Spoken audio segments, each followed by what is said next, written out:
बिस्मिल्लाहिर्रहमानिर्रहीम। अस्सलाम वालेकुम दोस्तों, उम्मीद करता हूँ आप सब खैरियत से होंगे। अल्लाह ताला आप सबको खैरियत से रखे। आज की हमारी वीडियो का टॉपिक है ब्लड प्रेशर के मुतल्लिक। जिन लोगों का ब्लड प्रेशर हाई हो जाता है या जिन लोगों का ब्लड प्रेशर लो हो जाता है, ये नुस्खा उनके लिए बेस्ट है, क्योंकि ये हाई ब्लड प्रेशर को नॉर्मल करता है और कम ब्लड प्रेशर को नॉर्मल करता है। तो बहुत ही अच्छा नुस्खा है, बनाकर आप ज़रूर इस्तेमाल करें। वीडियो शुरू करने से पहले हमारे चैनल को सब्सक्राइब करें और साथ ही बेल आइकॉन को दबा दें ताकि हमारी नई आने वाली वीडियो का नोटिफिकेशन आपको मिल सके। तो चलते हैं वीडियो की जानिब। तो नुस्खा आप नोट कर लें, सिर्फ 5 चीज़ों पर मुश्तमिल है ये नुस्खा।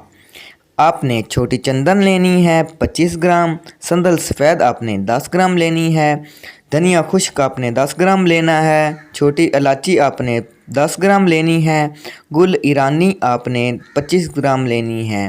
तमाम दवायात का आपने सफ़ूफ कर लेना है और इन्हें 500 मिलीग्राम के कैप्सूल में भर लेना है और सुबह शाम आपने पानी के साथ इसे इस्तेमाल करना है।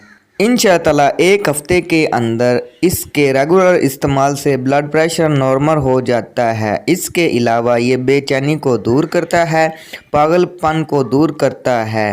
हमारा बहुत ही अच्छा और मुजरब नुस्खा है। तो दोस्तों, ये नुस्खा बनाकर आप ज़रूर इस्तेमाल करें। अगर वीडियो आपको पसंद आए तो आपने इसे ज़रूर लाइक करना है, चैनल को सब्सक्राइब करना है और दुआओं में याद रखना है। अल्लाह हाफिज़।